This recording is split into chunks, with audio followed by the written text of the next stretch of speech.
नमस्कार दोस्तों, आप सभी का बहुत बहुत स्वागत है इंडियन डिफेंस न्यूज की डिफेंस टॉक सीरीज में, जहां पर हम रोज नए नए डिफेंस अपडेट्स के बारे में बात करते हैं।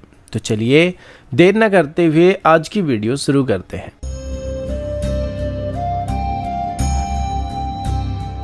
आज की पहली अपडेट रफाल फाइटर जेट की नो यूएस कंपोनेंट वाली इमेज को लेकर एक बड़ी कॉर्पोरेट डील की तरफ से है। दोस्तों, अब तक ये माना जा रहा था कि फ्रेंच रफाल फाइटर जेट पूरी तरह से अमेरिकन कंट्रोल से बाहर है, लेकिन अभी रीसेंट डेवलपमेंट ने सबको हैरान कर दिया है। United state based company lower holding की तरफ से भी फ्रांस की LMB फैंस एंड मोटर्स को 367 मिलियन यूरो में एक्वायर कर लिया है। अब आप सोचोगे कि एक फ़ैन बनाने वाली कंपनी से क्या फ़र्क पड़ने वाला है। तो दोस्तों, LMB कोई मामूली कंपनी नहीं है। ये रफाल के लिए इस्तेमाल होने वाले मिशन क्रिटिकल कूलिंग फैंस को मैन्युफैक्चर करती है, जो कि उसके radar, avionics, electronic warfare suit और बाकी कॉकपिट डिस्प्ले को ठंडा रखने के लिए इस्तेमाल किए जाते हैं। इन सिस्टम्स के बिना रफाल के sensitive electronic system high temperature combat condition में ठीक से काम नहीं करने वाले हैं।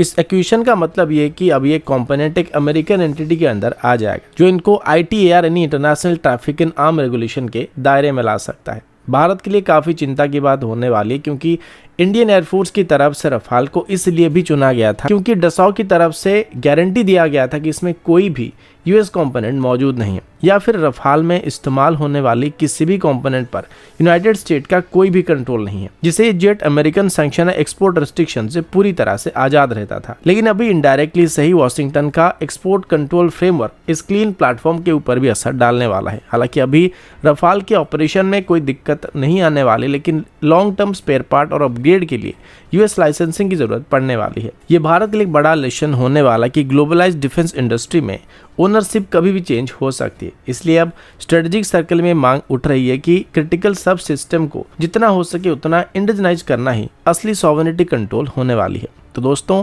क्या आपको लगता है कि ये डील आगे चलकर भारत के रफाल फ्लीट के लिए कोई मुश्किल खड़ी करने वाली है या फिर नहीं करने वाली है?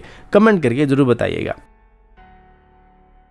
अगला अपडेट भारत की एयर टू एयर मिसाइल की तरफ से। दोस्तों, भारत की air to air missile capability अभी एक बहुत ही इंपॉर्टेंट टर्निंग पॉइंट पर आके पहुंच चुका है, और अभी इस बार फोकस सिर्फ रेंज या स्पीड पर नहीं होने वाला है, बल्कि मिसाइल की दिमाग यानी सीकर पर होने वाली है। DRDO की तरफ से ऑफिशियली ये बात कंफर्म किया गया कि अस्त्र मार्क 2 और अपकमिंग अस्त्र मार्क 3 मिसाइल दोनों में अभी same indigenous AESA radar Sikar का इस्तेमाल किया जाएगा। ये डिसीजन सिर्फ एक टेक्निकल चॉइस ही नहीं, बल्कि भारत की मिसाइल स्ट्रेटेजी का एक बड़ा स्टेप भी होने वाला है। अभी सिंपल शब्दों में समझा जाए तो AESA सीकर एक छोटा सा रडार होता है जो मिसाइल के नोज कोन के अंदर फिट होता है। इसके केस में सीकर का डायमीटर लगभग 190 मिलीमीटर के आसपास होने वाली है, लेकिन इस छोटी सी जगह के अंदर कई डॉजन ट्रांसमिट और रिसीवर मॉड्यूल मौजूद होने वाले, जो कि कुल मिलाकर एक फुल फ्लेज्ड रडार की तरह काम करने वाले हैं। ये वही टेक्नोलॉजी जो कि मॉडर्न फाइटर जेट के AESA रडार में इस्तेमाल किया जाता है।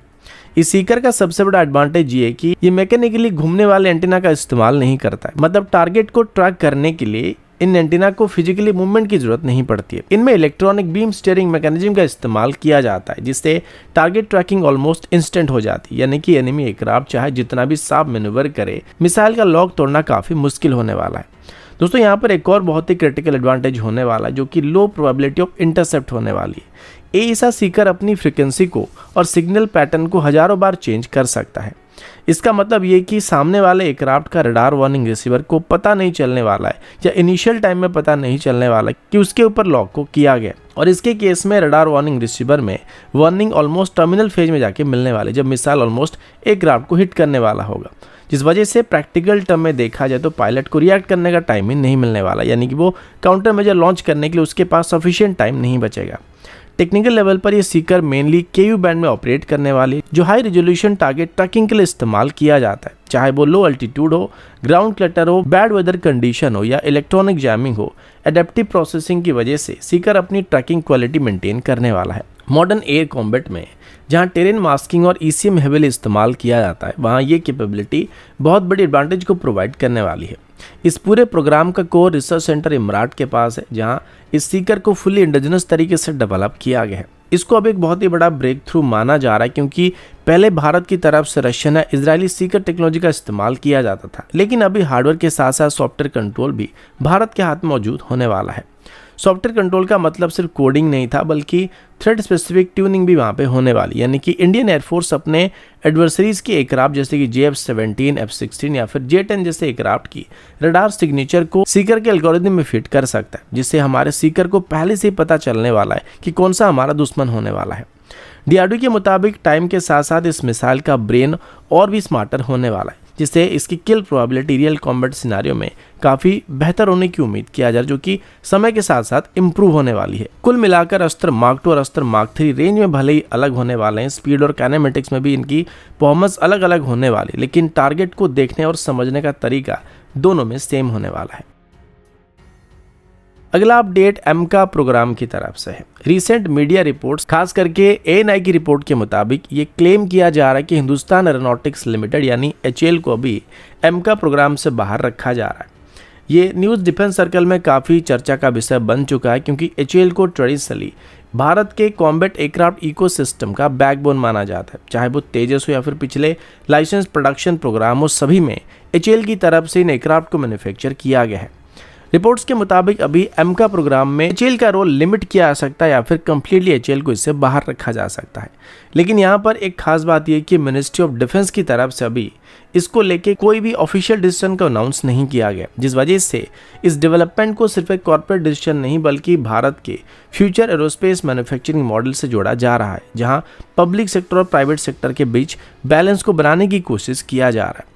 स्पेकुलेशन के जवाब में HAL की तरफ से भी क्लैरिफिकेशन सामने आया था, जहां पर HAL की स्पोक्सपर्सन की तरफ से कहा गया था कि कंपनी को एमका प्रोग्राम से बाहर करने को लेकर कोई भी ऑफिशियल कम्युनिकेशन उनके पास रिसीव नहीं हुआ है। उनके मुताबिक जब तक गवर्नमेंट की तरफ से फॉर्मली कोई भी डायरेक्शन नहीं दिया जाता है, तब तक HAL इस तरह मीडिया रिपोर्ट्स को कंफर्म या फिर डिने नहीं कर सकता है। यानी कि अभी ग्राउंड रियलिटी है कि HAL ऑफिशियली एमका की रेस से बाहर हुआ या फिर नहीं, ये कंफर्म नहीं हो पा रहा है। अब इनिशियल प्लान के मुताबिक एमका को एक प्राइवेट सेक्टर कंसोर्टियम में बनाने का प्लान किया गया था, लेकिन जो मेजर असेंबली होने वाले थे उनको HAL की निगरानी में किया जाने वाला था, और जो कंसोर्टियम भी फॉर्म किया जाने वाला था उसमें प्राइवेट सेक्टर कंपनी के साथ HAL भी शामिल होने वाला था। लेकिन अभी एमका की प्रोटोटाइप डेवलपमेंट के लिए जो RFP इशू किया गया था उसमें 6 से 7 अलग अलग कंसोर्टियम की तरफ से पार्टिसिपेट किया गया था, जिसमें से HAL भी एक था। लेकिन अभी इनमें से 3 कंसोर्टियम को फाइनलाइज किया जा रहा है, और ये मेजर कारण है जिस वजह से ये डाउट किया जा रहा है कि शायद इससे HAL को बाहर किया जा सकता है। ऐसे में सवाल ये उठता है कि अगर HAL का रोल यहाँ पर कम होता है तो क्या Bharat private sector driven aerospace model की तरफ एक बड़ा स्टेप लेने जा रहा है। डिफेंस इंडस्ट्री ऑब्जर्वर्स का ये मानना है कि बड़े प्रोग्राम में ऐसे मिड कोर्स एवोल्यूशन कॉमन होने वाले, जहाँ पर एग्जीक्यूशन स्पीड, टेक्नोलॉजी अब्जॉर्प्शन और अकाउंटेबिलिटी को ध्यान में रखा जा सकता है, और ऐसा करने से ही हमारी एरोस्पेस सेक्टर ग्रो करने वाली है। अगला अपडेट तेजस मार्क 1 एयरक्राफ्ट की तरफ से है। दोस्तों, भारत के फ्रंटलाइन फाइटर इंडक्शन को लेकर जो सवाल पिछले कुछ टाइम से उठ रहे थे, उन पर अभी काफ़ी स्ट्रॉन्ग क्लैरिटी सामने आई है। HAL के chief test pilot Harshvardhan Thakur की तरफ से सोशल मीडिया प्लेटफॉर्म X पर तेजस मार्क 1 ने प्रोग्राम को लेकर ग्राउंड रियलिटी को एक्सप्लेन किया। उनके मुताबिक जो डिले दिख रहे हैं उसे किसी डिजाइन फेलियर या कैपेबिलिटी इशू के रूप में देखा नहीं जाना चाहिए, बल्कि प्रोग्राम का वो फाइनल फेज होने वाला है जहां रेगुलेटरी क्लियरेंस और कुछ क्रिटिकल कंपोनेंट की लास्ट स्टेज वैलिडेशन किया जा रहा है, और इसी वजह से डिले हो रहा है। हर्षवर्धन ठाकुर ने अपने मैसेज में ये क्लियरली हाईलाइट किया कि इंडियन एरोस्पेस इकोसिस्टम अभी एक डिसाइसिव पॉइंट पर पहुंच चुका है, जहां पर डिजाइनर्स, मैन्युफैक्चरर, टेस्ट पायलट और ऑपरेशनल स्क्वाड्रन सब मिलकर तेजस मार्क 1 को फुल्ली कॉम्बैट केपेबल एयरक्राफ्ट के रूप में रेडी करने की कोशिश कर रहे हैं, जिसका सबसे बड़ा indicator recent long range air to air missile firing trial को कहा जा सकता है, जो दिखाता है कि ये एयरक्राफ्ट अपने इंटेंडेड ऑपरेशन एनवेलप के काफी करीब पहुंच चुका है। उन्होंने ये भी बताया कि ऑपरेशन यूनिट और इंजीनियरिंग टीम्स के बीच क्लोज कोऑर्डिनेशन की वजह से तेजस मार्क 1 की मैच्योरिटी प्रोसेस काफी तेज हुआ है। अभी रेगुलेटरी अप्रूवल भी पैरेलल ट्रैक में आगे बढ़ रहे हैं, जो कि नॉर्मली इनविजिबल रहता है लेकिन बहुत क्रिटिकल स्टेज होता है। अब सबसे बड़ा सवाल है कि डिले किस वजह से हो रहा है। ठाकुर के मुताबिक फाइनल बॉटलनेक सिर्फ कुछ इंपोर्टेड लाइन रिप्लेसमेंट यूनिट की वजह से हो रहे हैं, जो अभी लास्ट इंटीग्रेशन और वैलिडेशन चेक से गुजर रहे हैं। ये कंपोनेंट क्वांटिटी में काफ़ी कम है, लेकिन सर्टिफिकेशन के लिए ये काफ़ी ज़रूरी होते हैं। सबसे बड़ी खास बात ये कि ये फॉरेन सोर्स यूनिट जो होने वाली ये ट्रांजिशनल होने वाले, यानी कि फ्यूचर प्रोडक्शन बैचेस में इनकी जगह पर इंडिजिनस अल्टरनेटिव्स को इस्तेमाल करने का फैसला भी किया चुका है, और इसी वजह से अभी ये डिले हो रहा है। तो दोस्तों, अभी के लिए इतना ही। मिलता हूँ आपसे अगले वीडियो में, तब तक के लिए जय हिंद, वंदे मातरम।